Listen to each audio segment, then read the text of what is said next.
I am Charles Washington, 74 years old, and after 6 decades of building businesses and raising a family, I thought I understood what loyalty meant.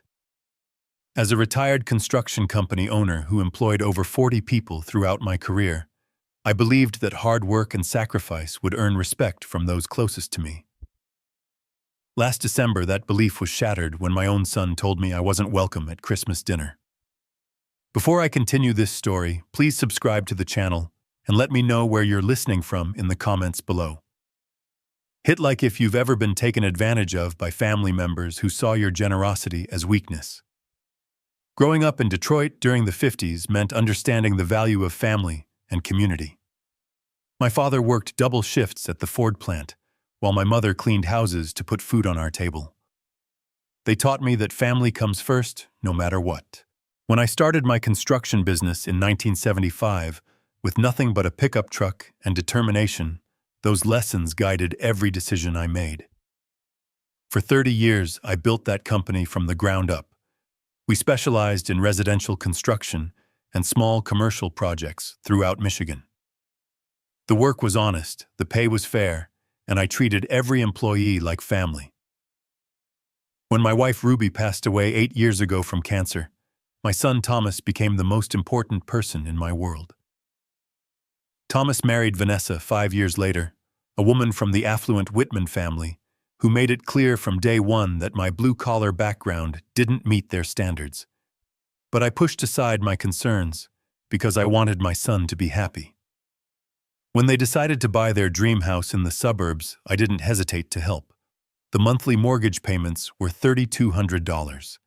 For 6 years, I wrote that check every month without complaint. I refinanced my own home twice to cover their down payment. I maxed out credit cards to pay for their kitchen renovation when Vanessa decided granite countertops were essential for entertaining. Every dollar I spent was an investment in what I thought was our family's future. I should have seen the warning signs. The way Vanessa would change the subject whenever I talked about my work. How family gatherings gradually moved from my house to restaurants, where I couldn't showcase the soul food recipes Ruby had taught me. The subtle comments about my education, level my accent, my choice of clothing. But I ignored it all because Thomas seemed happy, and his happiness was worth any personal discomfort. Last month, I was sitting in their living room surrounded by furniture I had helped purchase, looking at Christmas decorations I had partially funded when Thomas delivered the news that would change everything. His voice was quiet, almost apologetic, but the words cut deep. His in-laws were coming for Christmas, and my presence would make things uncomfortable. Uncomfortable. After 6 years of financial support, after countless family dinners where I bit my tongue, while Vanessa's relatives made subtle digs about my background, after sacrificing my retirement savings so they could live in a house they couldn't afford, I had become an inconvenience. I didn't argue. I didn't raise my voice. I simply smiled, gathered my coat, and walked to my truck. But as I drove home through the December darkness, I made a decision that would teach them the true cost of taking family for granted. Sometimes the most powerful response to disrespect isn't anger, it's action. That night, I calculated exactly how much I had invested in their lifestyle. The total was staggering. $250,000 over 6 years. Money that could have secured my own retirement, taken the vacations Ruby and I had always planned, or helped other family members who actually valued my presence.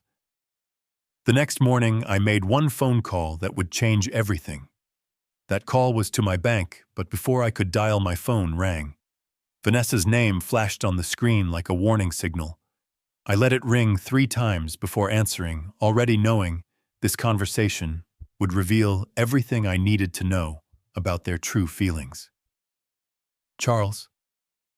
Her voice carried that familiar tone of barely concealed impatience, the same one she used when asking me to cover their utility bills. I heard about the little misunderstanding with Thomas. Misunderstanding. I leaned against my kitchen counter, still wearing my coat from the drive home. I don't think there's any misunderstanding, Vanessa. You made your position quite clear. Look, I know this seems harsh, but you have to understand my parents' perspective. They're very traditional people. They expect a certain atmosphere during the holidays. A certain atmosphere. I could hear shopping bags rustling in the background, probably spending money that should have gone toward their mortgage payment, money that was apparently my responsibility to provide. And what atmosphere is that, Vanessa? The pause stretched long enough for me to hear a car door slam outside. When she spoke again, her voice had shifted into that condescending tone she reserved for explaining obvious things to simple people. Well, they're not used to your kind of cooking, all that spicy food and loud music. And frankly, Charles, they're educated people. They expect conversations about current events, literature, art. You know. The words landed like physical blows. 6 years of biting my tongue, of swallowing insults for Thomas's sake, of pretending not to notice the way she looked at me like I was some kind of hired help who'd overstayed his welcome. My kind of cooking. My voice stayed level-controlled. You mean the food you ate every Sunday for 3 years when money was tight? The cornbread and collard greens, you said, reminded you of your grandmother's recipes. That was different. We were appreciative then, but now with my parents visiting, we need to maintain certain standards. Standards. I walked to my kitchen window, looking out at the neighborhood where I'd lived for 20 years, where neighbors knew my name and respected the business I'd built with my own hands. And what standards are those, Vanessa? The ones that exclude the man who's been paying your mortgage for 6 years. Her false sweetness evaporated like morning mist. Don't be dramatic, Charles. This isn't about race. It's about class. My father graduated summa cum laude from Northwestern. My mother speaks 3 languages. They spend summers in Martha's Vineyard. What exactly would you contribute to dinner conversation? Stories about laying concrete. Heat flooded my chest, but I kept my voice steady. I built a business from nothing after my father died young. I've employed over 40 people throughout my career. I've paid more in taxes than your father made in his best year as a corporate middle manager. Money isn't everything, Charles. Breeding matters. Education matters. And frankly, Ruby understood her place better than you understand yours. The line went dead silent. She'd crossed it. The line I didn't even know existed until she'd stomped across it in her designer heels, dragging my wife's memory through the mud. What did you say about my wife? I'm just saying she knew how to blend in better. She didn't make waves. She understood that some spaces weren't meant for people like you.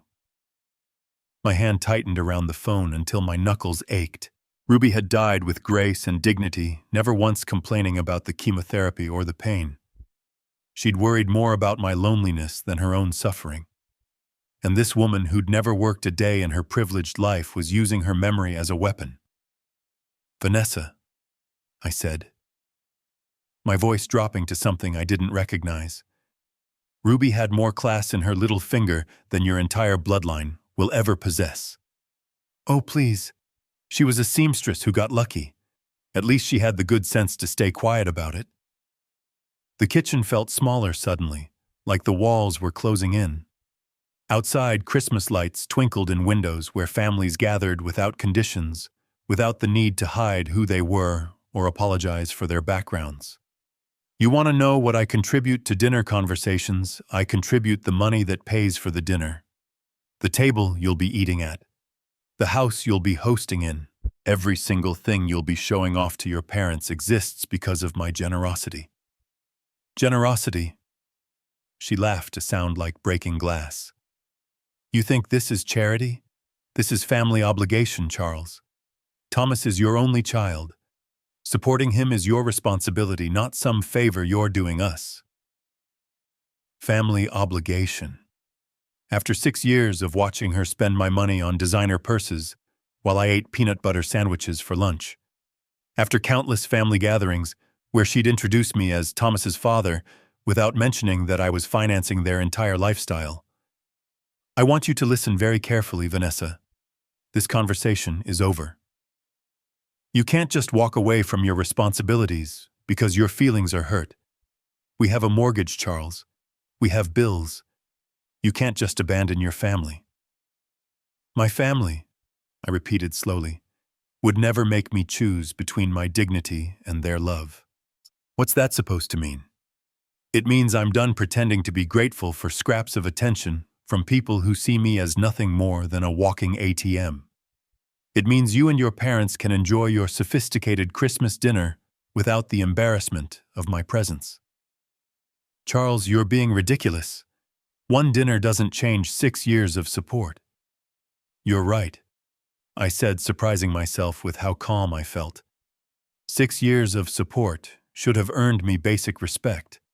Instead, it earned me a ban from Christmas dinner because I'm not good enough for your parents' delicate sensibilities. It's just one holiday. We can do something the weekend after.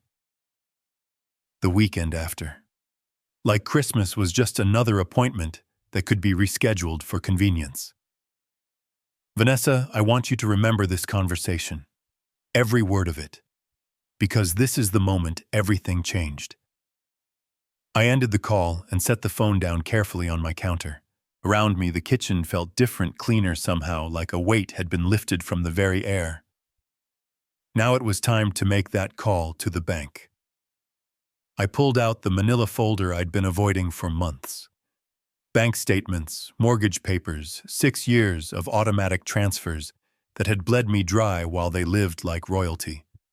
Time to stop the bleeding. The documents spread across my kitchen table like evidence at a crime scene. 6 years of bank statements, each one showing the same automatic transfer. $3,200 on the 15th of every month vanishing from my account into theirs. I pulled out my calculator and started adding. The first year, $38,400. The second year, another $38,400. By the third year, I'd stopped buying myself new clothes. The fourth year, I'd started shopping at discount grocery stores. This year, the sixth year, I'd been eating bologna sandwiches for lunch to make ends meet. $192,000. Not counting the down payment. Not counting the times I'd covered their utilities when Vanessa's shopping addiction got out of hand. Not counting the new appliances, the landscaping, the furniture that was essential for their lifestyle. I sat back in my chair, looking at the numbers until they blurred. Ruby's life insurance money, my retirement savings, the vacation fund, we'd started for trips we'd never take. All of it gone. Poured into a house where I wasn't welcome for Christmas dinner. I reached for my phone and scrolled through my contacts until I found the number for First National Bank. The automated system offered me options in English and Spanish. How accommodating to people like me. Customer service, this is Jennifer. How can I help you today? I need to cancel an automatic transfer, I said, my voice steadier than it had been in years. Certainly, sir. I'll need your account number and some verification information. I rattled off the numbers, watched her type in the background. Professional, efficient, no judgment about why a 74-year-old man was canceling payments to what was probably his son's mortgage. I see the transfer you're referring to, Mr. Washington. $3,200 monthly to Wells Fargo. Account ending in 7423. How long have you been making this transfer? 6 years. The words tasted bitter. And you want to cancel it effective immediately. I looked around my kitchen at the outdated appliances I couldn't afford to replace, at the walls that needed painting, at the windows that leaked cold air because I'd spent my home improvement money on someone else's castle. Effective immediately, I confirmed. Done. The transfer has been canceled. Is there anything else I can help you with today? No, I said, surprising myself with how good the word felt. No, that's everything. I hung up and sat in the sudden quiet of my house. Outside, December darkness was settling over Detroit. Christmas lights twinkling in windows where families gathered without conditions, without judgment, without the need to hide who they were. For the first time in 6 years, next month's budget would balance. For the first time since Ruby died, I could afford to fix my heating system, buy decent groceries, maybe even take that trip to see my sister in Atlanta. I gathered up the bank statements, the mortgage papers, all the evidence of my generosity. Then I walked to my fireplace, struck a match, and watched 6 years of martyrdom turn to ash. The fire felt warm on my face, warmer than I'd felt in years. My phone buzzed with a text message, probably Thomas wanting to apologize or Vanessa needing money for something essential. I didn't check it. Instead, I poured myself a glass of the good bourbon, the bottle I'd been saving for a special occasion that never seemed to come. Tonight felt special enough, but this was just the beginning. The next morning arrived, crisp and clear December sunlight streaming through my kitchen windows as I nursed my second cup of coffee. For the first time in years, I wasn't calculating how much money would disappear from my account in 3 days. The freedom tasted better than the premium blend I'd finally allowed myself to buy. My phone rang at exactly 10:47 a.m. Vanessa's name flashed on the screen like a warning label. "Charles?" Her voice carried that familiar tone of barely concealed impatience. "I need you to pick up my parents from Detroit Metro. Their flight from Boston arrives at 2 o'clock. I set down my mug, carefully watching the steam curl toward the ceiling. "Vanessa, did you forget about our conversation yesterday? Look, whatever that was about, we need to focus on practical matters now. My parents need transportation, and you're the only one with time during the day." The audacity was breathtaking. Less than 24 hours after telling me I wasn't worthy of sharing Christmas dinner with her family, she expected me to serve as their personal chauffeur. "And you're asking me because that's what family does, Charles. They help each other." Her voice sharpened with irritation. "Besides, let's be honest here. You're not exactly busy these days, so just get in your truck and pick them up." There it was, the final insult wrapped in a command. "What airline?" "Delta Flight 447. They'll be at baggage claim Carousel 3. I could hear her nails tapping against something hard. Probably her granite countertop, the one I'd paid for when she decided laminate wasn't suitable for her dinner parties. "Of course," I said. "I'll take care of everything." "Good. And Charles, they're expecting someone who can handle their luggage properly. Don't embarrass us." The line went dead. She hadn't even said thank you. I sat back in my chair looking at my phone's blank screen. 2 o'clock flight, 447, baggage claim, Carousel 3. I glanced at the wall clock above my sink. 10:52 a.m. Plenty of time.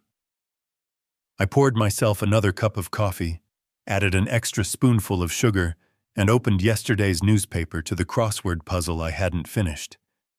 At 2:15 p.m. I was settling into my favorite armchair with a fresh cup of Earl Grey and the Detroit Free Press Sunday edition. The crossword from yesterday lay completed on my coffee table. My phone buzzed against the wooden surface.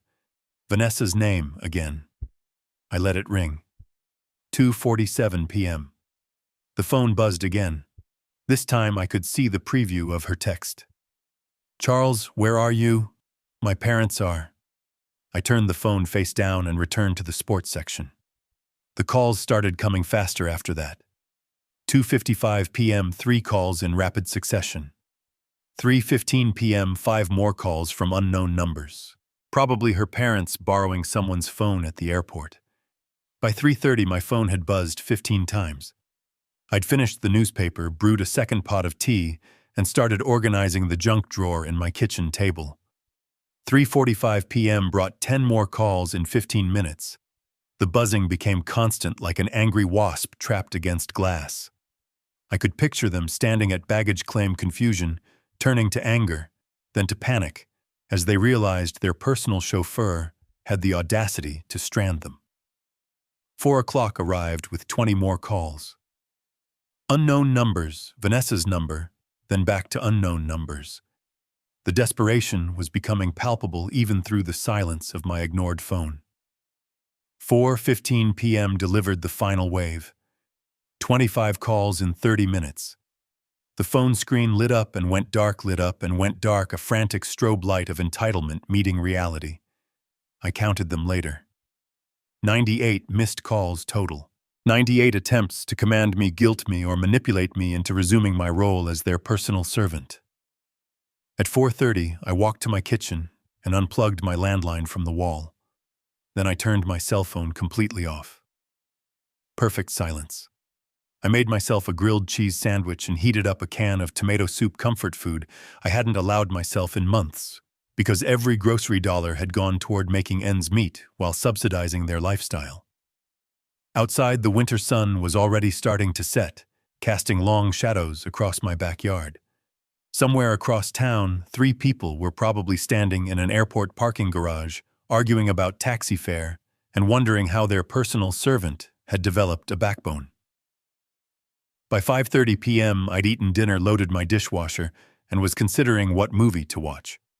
It had been years since I'd had an entire evening to myself, without worrying about emergency calls for money or last-minute favors.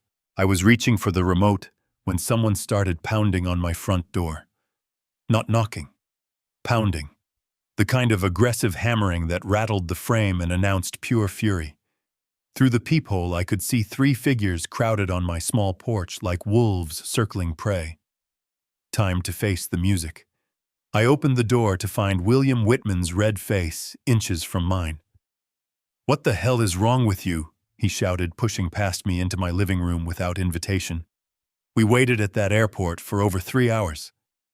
Elizabeth followed him, her usually perfect hair disheveled, her lips pressed into a thin line of pure hatred. "This is completely unacceptable behavior from someone your age, Charles. Absolutely barbaric." Vanessa brought up the rear, her designer coat wrinkled, her makeup smeared. "You humiliated us. Do you have any idea what you've done?" "Get out of my house," I said quietly, not moving from my position by the door. They stopped mid-rant, shocked by the steel in my tone. "Excuse me." William's face went from red to purple. "You don't get to make demands here, buddy. Not after what you pulled today." "This is my house," I said, stepping aside and holding the door open wider. "And I want you out. Now." Elizabeth stepped forward, her voice dripping with condescension. "Charles, you clearly don't understand the magnitude of your mistake. My husband has connections throughout this city. Business connections, social connections. You can't treat people like us this way and expect no consequences." "This was a lesson," I interrupted, meeting her gaze steadily. "A lesson about treating people with basic respect." Vanessa's mouth fell open. "A lesson? Who do you think you are to teach anyone anything? You're nobody. You're a glorified construction worker who got lucky. I'm someone who finally stopped being your personal bank account and taxi service." I gestured toward the open door. "The lesson is over. You can leave." William jabbed a finger toward my chest, but didn't quite dare touch me. "You have no idea who you're messing with, old man. I've got friends at the Detroit News, contacts at the Free Press. People who can make your life very, very difficult." "Is that a threat, Mr. Whitman?" "It's a promise." His voice dropped to a menacing whisper. "You think abandoning elderly people at an airport is just something you can do without consequences? You're about to learn exactly how wrong you are." Elizabeth nodded, her smile sharp enough to cut glass. "Indeed, actions have consequences, Charles, and yours will be quite public." They filed out of my house like a defeated army, but William turned back at the threshold. "You'll regret this," he said. "I guarantee it." I closed the door behind them and turned the deadbolt with a satisfying click. Through the window, I watched them pile into their rental car, still arguing among themselves as they drove away into the December darkness. 3 days later, I was enjoying my morning coffee when I saw my own face staring back at me from page 3 of the Detroit Free Press. The headline read, "Local businessman abandons elderly couple at airport during holiday rush." My hands went still around the coffee mug. There I was, in black and white, an old photo from my company's website, probably 10 years out of date. Below it, a story that made my blood run cold and my temper flare in equal measure. William and Elizabeth Whitman visiting their daughter for Christmas, were left stranded at Detroit Metropolitan Airport for over 4 hours Sunday, when family member Charles Washington failed to appear for a pre-arranged pickup. The couple, both in their late 60s, waited in frigid temperatures as a winter weather advisory was issued for the region. Winter weather advisory. It had been 55 degrees and sunny. "We couldn't believe someone would just abandon us like that," said William Whitman, a retired automotive executive. "We called repeatedly, but Mr. Washington never answered his phone. We were forced to take an expensive taxi in dangerous conditions. At our age, this kind of treatment is not just inconsiderate, it's potentially dangerous." The article continued with quotes about my pattern of erratic behavior and concerns about my mental state. William had painted himself and Elizabeth as helpless victims of a cruel old man who'd suddenly snapped without provocation. No mention of the Christmas dinner rejection. No context about Vanessa's demands or their years of financial exploitation. Just me, the villain who abandoned poor elderly tourists during a blizzard that existed only in William's imagination. I set down my coffee and read the article again slowly, then a third time. The byline belonged to Patricia Morrison, Metro editor. I didn't recognize the name, but I recognized the strategy. William had called in favors, used his automotive industry connections to get this story placed exactly where it would do maximum damage to my reputation. Smart. Very smart.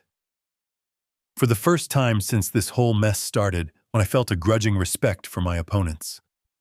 They weren't just entitled trust fund babies throwing tantrums. They were strategic calculating. They understood that in a city like Detroit, reputation was everything. One well-placed newspaper article could destroy decades of hard work. They had declared total war. I folded the newspaper carefully and set it aside, my mind already shifting into the methodical planning mode that had built my business from nothing. This wasn't about airport pickups anymore. This wasn't about Christmas dinner or mortgage payments. This was about winning. I pulled out my laptop and began typing names into search engines. William Whitman, Elizabeth Whitman, Vanessa Washington, their social media profiles, their connections, their habits, their weaknesses, everything they'd foolishly made public over the years. If they wanted to play chess, I'd show them what a real strategist looked like. I glanced at my wall calendar. December 18th, 7 days until Christmas. 7 days to plan something they'd never forget. I spent the next 3 days living in a different world. Not the world where I was Charles Washington, the broken-down old man who let his family walk all over him. This was the world where I was Charles Washington, businessman, strategic thinker, someone who'd built something from nothing and wasn't about to let a bunch of entitled parasites destroy what I'd worked 40 years to build. My laptop became command central. Social media profiles filled my browser tabs like playing cards in a high-stakes game. William Whitman, retired Ford Motor Company executive member of the Detroit Athletic Club, board member of the Greater Detroit Business Council. A man who'd spent his career in positions of trust and influence. A man with a lot to lose. Elizabeth's Facebook painted a perfect picture of refined living. Charity luncheons, wine tastings, vacation photos from Cape Cod, tagged with #BlessedLife. Every post carefully curated to project success and sophistication. Comments from friends praising her elegant taste and inspiring lifestyle, all built on other people's money, including mine. Vanessa's Instagram told the real story. Posts about our beautiful home with photos of the kitchen I'd paid for. Check-ins at expensive restaurants during the months when I'd covered their utility bills. A status update from last week. So excited for Christmas dinner with family. Can't wait to show off our hosting skills. Our hosting skills. Our home. Our success. The narcissism was breathtaking. But it was Thomas's LinkedIn profile that gave me the final piece I needed. His recent activity showed a new connection, Patricia Morrison, Metro editor at the Detroit Free Press. The same Patricia Morrison who'd written the hatchet job about me. I leaned back in my desk chair, looking at the evidence spread across my screen. These people had made 3 critical mistakes. First, they'd underestimated me completely. Second, they'd gone public with their attack, which meant I could go public with my response. Third, they'd documented their entire privileged lifestyle online, creating a perfect catalog of hypocrisy. I clicked through to Patricia Morrison's profile. 43 years old, journalism degree, from Wayne State, 15 years at local papers, no previous connection to automotive or finance, which meant William had reached out cold, probably through someone he knew from his business network. A 5-minute search through Detroit business directories confirmed my suspicion. 3 mutual connections between William and Patricia's editor. The story hadn't just appeared. It had been planted carefully and deliberately. Amateur hour. I opened a new document and began typing. Not a response to their media attack. Something much better. A timeline. 6 years of financial support documented with bank statements, receipts, and canceled checks. The down payment for their house, $47,000 from my home equity loan. The kitchen renovation, when Vanessa decided granite countertops were essential. $18,000 from my credit card. 72 monthly mortgage payments of $3,200 each. $192,000, not counting interest. $250,000. More than I'd spent on myself in the last decade. By evening, I had everything organized in a manila folder thick enough to stop a bullet. Bank statements, receipts, photos downloaded from their social media showing off purchases I'd funded. A printed copy of the newspaper article with my handwritten notes in the margins documenting each lie and distortion. I looked at my wall calendar. December 24th was circled in red. Not because it was Christmas, but because it was the perfect day for justice. According to Vanessa's Facebook events, they were hosting Christmas dinner for 12 people. Family, friends, neighbors, members of their social circle. The kind of people who read the Detroit Free Press and formed opinions based on what they saw there. The kind of people who deserved to know the truth. I closed my laptop and walked to my kitchen where I'd left my good camera, the one I'd bought years ago, to document job sites for my business. Time to put it to work, documenting something else entirely. Tomorrow was Christmas Eve. Tomorrow, William Whitman and his family were going to learn what happened when you declared war on someone who actually knew how to fight. Christmas Eve morning dawned gray and cold, the kind of Detroit winter day that made you grateful for warm houses and family gatherings. Too bad I wouldn't be welcome at either. But I had other plans. I laid out my evidence like a lawyer preparing for trial. Bank statements organized by year. Each monthly payment highlighted in yellow. Receipts arranged chronologically, showing the pattern of my support for their lifestyle. Photos printed from their social media. Vanessa's new jewelry. Their vacation photos. The expensive Christmas decorations currently adorning the house I'd helped them keep. All of it copied 12 times, one for each dinner guest. The newspaper article went on top of each stack.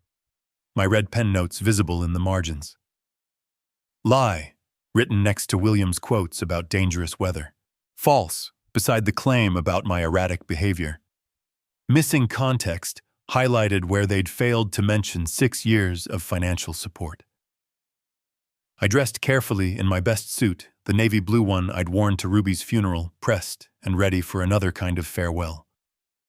Today, I was saying goodbye to the man who'd been a doormat for his family. At 6:30 p.m., I loaded my briefcase with the evidence packets and drove to Thomas's neighborhood.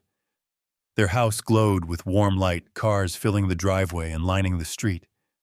Through the front windows, I could see figures moving around the dining room, Vanessa playing hostess in the home my money had helped them buy. I parked across the street and checked my watch. 6:45. Perfect timing. Late enough that everyone would be seated for dinner. Early enough that they'd still be on the main course. No easy escape for anyone. The front door was unlocked. Of course it was. Vanessa loved to show off how safe their neighborhood was, how they didn't need to worry about security like people in rougher areas. I let myself in quietly, the warm air hitting my face along with the sounds of laughter and conversation from the dining room. But darling, that's not how we do things in our family, someone was saying, followed by more laughter.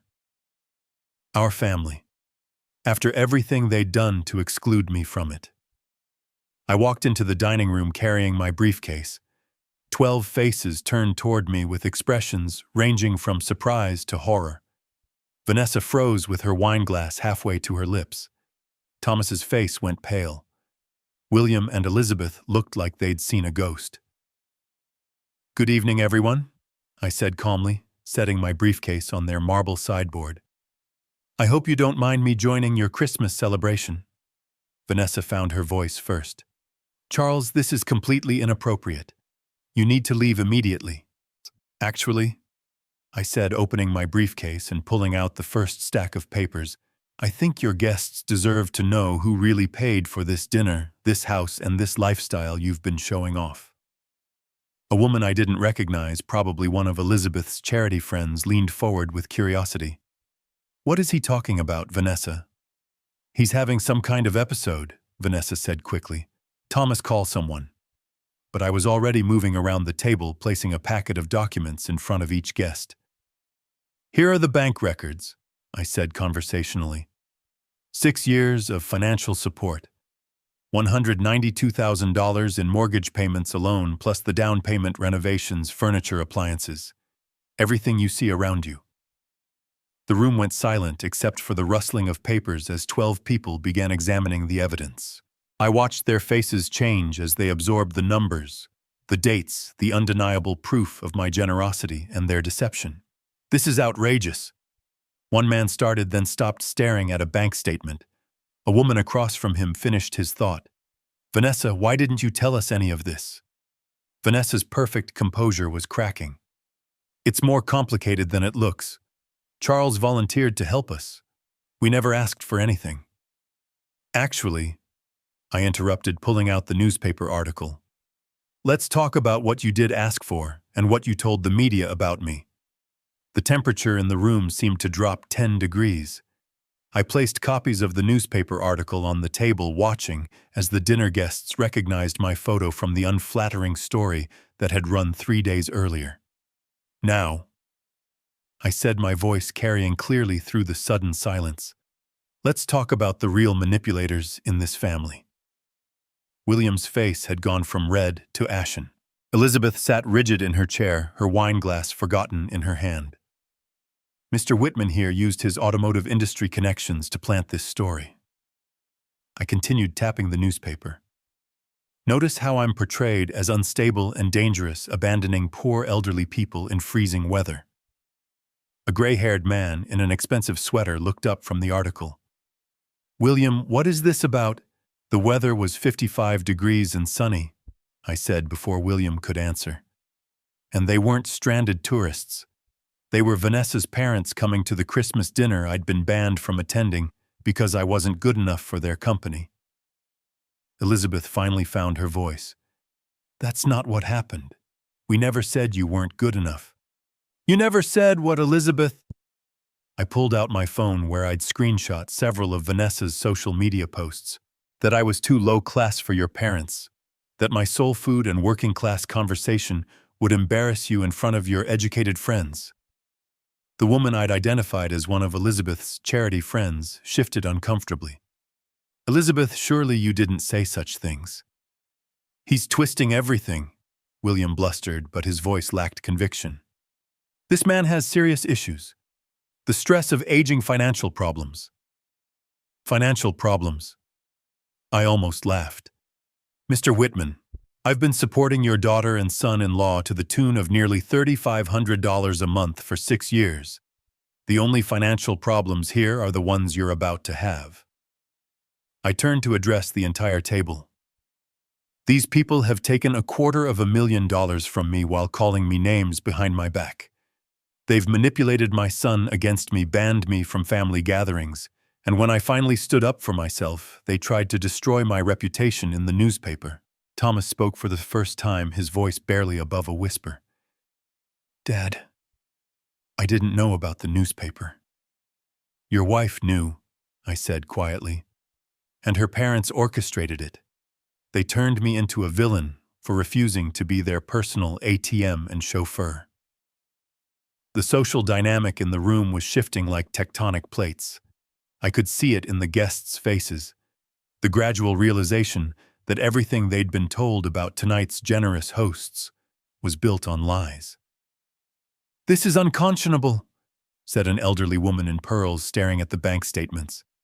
"William, how could you let your daughter take advantage of this man's generosity, then attack him publicly when he stopped enabling it?" William's carefully maintained facade was crumbling. "You don't understand the full situation." "I understand perfectly," the woman interrupted. "This man has been supporting your family financially while you treated him like hired help, and when he finally said no, you tried to ruin his reputation." Elizabeth's voice came out strangled. "He abandoned us at the airport. After you told me I wasn't welcome at Christmas dinner because my presence would be inappropriate for your parents," I said calmly. "After 6 years of paying their bills while you looked down on me for my background and education level." The silence was deafening. 12 people staring at William and Elizabeth, with expressions ranging from disgust to embarrassment for having associated with them.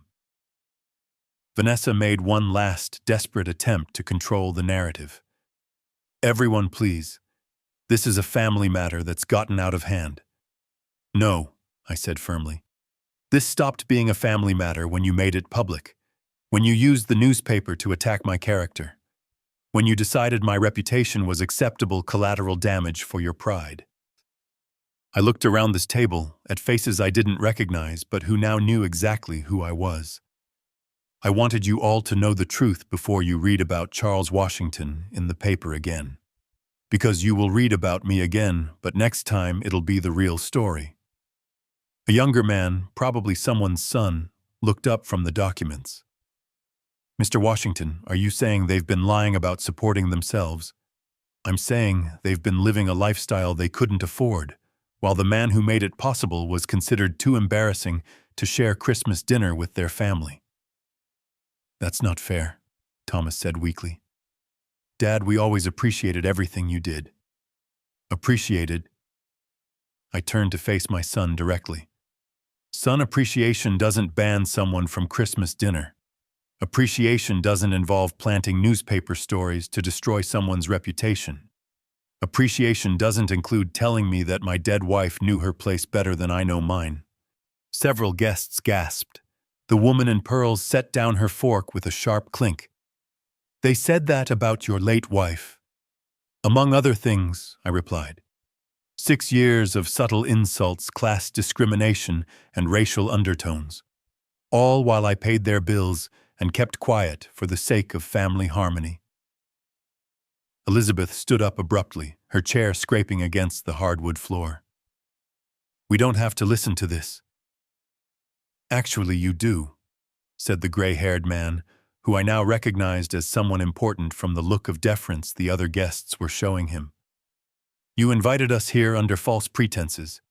We thought we were celebrating with a successful young couple, not witnessing the exploitation of an elderly family member." William tried one more time to salvage the situation. "This is all a misunderstanding. Charles has been family to us. We never meant to exclude him." "Then why," asked the younger man holding up a bank statement, "has he been paying your mortgage for 6 years while you told people he abandoned you at an airport?" The question hung in the air like smoke. No good answer existed because there was no good answer. I closed my briefcase and straightened my tie. "Enjoy the rest of your dinner. It's the last one I'll be paying for." As I walked toward the door, I could hear the eruption beginning behind me. Voices raised in accusation, questions demanding answers, the sound of a carefully constructed social facade falling apart. It was the most beautiful Christmas music I'd ever heard. The letter arrived on a Tuesday morning in March, delivered by certified mail, with the weight of legal consequences behind every word. I signed for it at my front door, noting how the spring air smelled of new growth and possibility instead of the winter desperation that had marked those dark December days. Notice of default, The envelope read, "Final demand for payment." Inside 3 months of missed mortgage payments had caught up with Thomas and Vanessa, like a tsunami of reality. $9,600 in arrears. 14 days to bring the account current or face foreclosure proceedings on the house I'd helped them buy. I set the letter aside and returned to my coffee, reading it the way you'd read news about distant weather. Interesting, but not my problem anymore. My phone had been ringing for weeks with increasingly desperate calls. Vanessa's number blocked after the first hysterical voicemail. William and Elizabeth, whose social standing in Detroit had evaporated like morning mist after their Christmas dinner humiliation. Even Thomas, whose calls I'd been ignoring out of a mixture of anger and curiosity about how long it would take him to swallow his pride. The answer apparently was 97 days. He knocked on my door that Thursday evening. No longer the confident man who'd excluded me from Christmas dinner, but someone who looked like he'd aged a decade in 3 months. Dark circles under his eyes. His expensive suit wrinkled, the smell of desperation clinging to him like cheap cologne. "Dad," he said when I opened the door. "We need to talk." I stepped aside to let him in, noting how he looked around my house like he was seeing it for the first time. The new furniture I'd bought with my first mortgage-free paycheck. The fresh paint on walls that hadn't been updated in 8 years because every spare dollar had gone to his lifestyle. The repairs I'd finally been able to afford now that I wasn't subsidizing someone else's American dream. "Nice place," he said quietly. "It's what happens when you spend money on yourself instead of people who don't appreciate it," I replied, settling into my new recliner. "Coffee." He shook his head, perching on the edge of my couch like he was afraid to get comfortable. "Dad, I need you to know how sorry I am about everything. Christmas dinner, the newspaper article, the way Vanessa and her parents treated you." "Go on." "I didn't know about William planting that story. I swear I didn't. When I found out," he ran his hands through his hair, "the things they said about you behind your back, the way they talked about our family, about Mom's memory." My jaw tightened at the mention of Ruby, but I kept my voice level. "And what exactly did they say about your mother? That she knew her place better than you knew yours, that she understood boundaries." He couldn't meet my eyes. "I should have defended you. I should have stood up to them years ago." "Yes," I said simply. "You should have." We sat in silence for a long moment, the weight of 6 years of mistakes filling the space between us. Outside, I could hear my neighbor mowing his lawn. The normal sounds of a normal Thursday evening in a normal neighborhood where sons didn't exclude their fathers from Christmas dinner. "The house is in foreclosure," Thomas said finally. "I know. We can't make the payments without—" He stopped, seeming to realize how that sounded. "Without my help," I finished. "Without the money I was sending every month while you let your wife's family treat me like garbage." "I know how it looks, Dad." Thomas leaned forward, making sure he was looking at me. "Do you know how much money I sent you over 6 years?" He nodded miserably. "Vanessa calculated it after Christmas. The mortgage payments, the down payment, everything else. Over $200,000. $257,468, I corrected. "I know the exact amount because I finally did something I should have done years ago. I added it up." His face crumbled. "Dad, I'm so sorry. I don't know how to fix this." "You can't fix it, son. That money is gone. But more importantly, those years are gone. 6 years when I could have been building a relationship with you instead of funding your wife's fantasy life." I know that now." He looked up at me with something that might have been hope. "But maybe we could start over. Maybe there's a way to rebuild what we had." "Are you asking me to resume the mortgage payments?" The hope died in his eyes. "We're going to lose everything, Dad. The house, Vanessa's respect for me, her parents' approval. I don't know what I'll do." "You'll figure it out," I said, not unkindly. "The same way I figured out how to live without a son who respected me. The same way I learned to spend Christmas alone while you celebrated with people who thought I was beneath them." He started to cry, then quietly, like a man who'd run out of other options. "I lost you, didn't I? I chose them over you, and now I've lost you forever." I watched him for a long moment. This man I'd raised and loved and sacrificed for, who'd let his wife's family convince him that his father wasn't good enough for their company. "Thomas," I said finally, "you didn't lose me. You gave me away. There's a difference." He wiped his eyes with the back of his hand. "Is there any chance, any way you could forgive me?"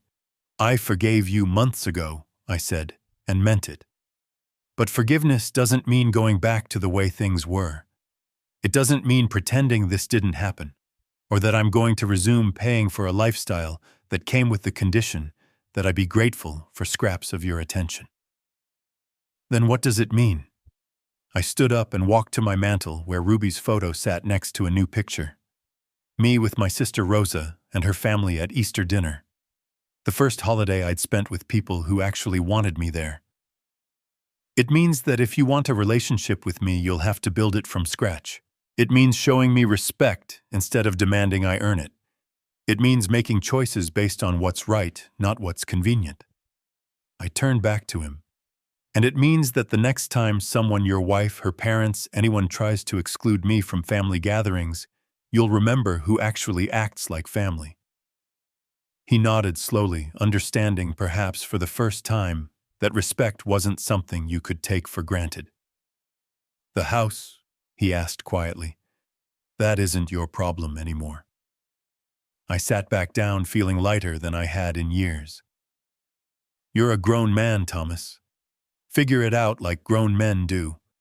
Get a job that pays enough to cover your bills. Sell the house and buy something you can afford. Stop living beyond your means and expecting other people to subsidize your choices." He stood up slowly, his shoulders straighter than they'd been when he arrived. "You're right about all of it." "I know." He walked to the door, then turned back. "Dad, for what it's worth seeing you stand up for yourself at Christmas dinner. I was proud of you. Embarrassed and angry, but proud too." "Good," I said. "Maybe there's hope for you yet." After he left, I poured myself a glass of the good bourbon and stepped onto my back porch. Spring was coming to Detroit, the trees beginning to bud, the air warming with promise. In 4 months, I'd be 75. Ruby had been gone for 8 years. I'd wasted 6 of those years being a doormat for people who didn't appreciate sacrifice. I wasn't planning to waste anymore. My phone buzzed with a text from Rosa. "Dinner Sunday. The kids want to show you their school projects." I smiled and typed back, "Wouldn't miss it." Real family, it turned out, was something you found with people who actually wanted you there. Everything else was just expensive theater, and I was done buying tickets to shows where I wasn't welcome on stage. The bourbon tasted like freedom, and the future looked exactly as bright as I was willing to make it. Dignity cannot be bought with generosity, nor can respect be purchased through sacrifice. When people show you who they truly are through their actions and words, believe them the first time, your worth is not determined by how much others are willing to accept from you, but by how much you're willing to accept from them. Sometimes the greatest gift you can give someone is to stop enabling their disrespect. If you've ever had to stand up to family members who took your generosity for granted, hit that like button and share your story in the comments.